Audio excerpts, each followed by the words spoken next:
Let's bring in Illinois Attorney General Kwame Raoul. Attorney General, thanks so much for joining us. So when it comes to deploying the National Guard, the president says he has the right to do anything he wants to do because he's the president of the United States. We played that clip. What's your response to that?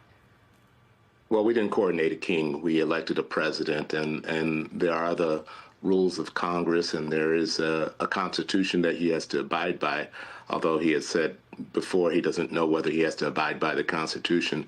But there are prerequisites to federalizing the National Guard.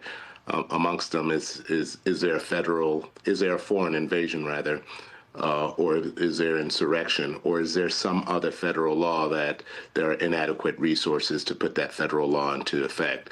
And that's not none of those circumstances exist in what the president is rationalizing why he would send the National Guard to Chicago. He's saying he's doing it for crime in Chicago, which crime in all of our states is usually something that we primarily delegate to local and state law enforcement authorities. We do, however, partner with federal law enforcement authorities on a lot of our crime-fighting efforts, and we've been doing so on an ongoing basis. And so if he wants to emphasize how the federal government can help us, it would be those who are trained to fight crime in federal criminal law enforcement agencies like the FBI, DEA, ATF, and others. So the president says people there in D.C. feel safer because of this federal takeover there, but some residents are telling NBC they actually feel less safe. For example, the immigrant population. One woman who opened a Latino restaurant earlier this year says half of her employees are too terrified to come to work.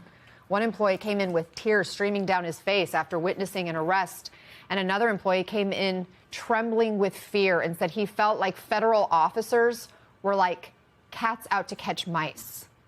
Again, that's in D.C. What kind of effect could it have if troops hit the streets of Chicago? I think it could have a similar effect. Nobody wants to live in a military state. We don't have the National Guard, and we don't have our armed forces to be trained to be turned against American citizens. And so we have police forces to try to maintain public safety and not the military. And so when you turn your military against your own citizens, you begin to create a sense of feeling that you're in a military state of some fascist government. Illinois Attorney General Kwame Raoul, thank you so much.